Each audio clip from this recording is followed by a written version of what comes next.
31 मार्च से पहले अपने सभी वेंडर्स जो कि माइक्रो और स्मॉल एंटरप्राइजेस के क्राइटेरिया को फुलफिल करते हैं उनकी पेमेंट करना ना भूलिएगा, नहीं तो आपको पे करना पड़ सकता है tax on your purchase amount. जी हाँ, सेक्शन 43BH के अकॉर्डिंग आपको अपने सभी micro and small enterprises vendors की पेमेंट करनी होती है विद इन ड्यू डेट, जो है आपकी 15 डेज। अगर आपका उनसे कोई एग्रीमेंट है, अगर आपका कोई भी एग्रीमेंट नहीं है तो आपको उनकी पेमेंट करनी होती है 45 डेज के अंदर अंदर।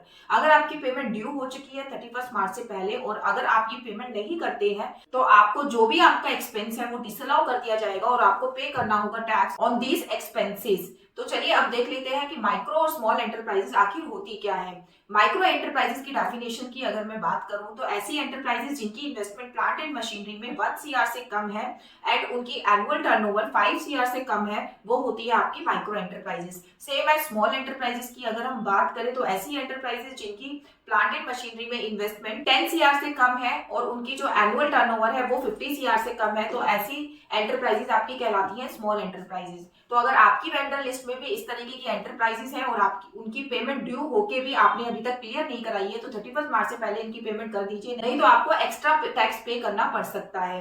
ये जो माइक्रो और स्मॉल एंटरप्राइजेस की मैंने आपको डेफिनेशन बताई है ये 31 मार्च 2025 तक ही एप्लीकेबल है। 1 अप्रैल 2025 से ये डेफिनेशन आपकी चेंज होने वाली है।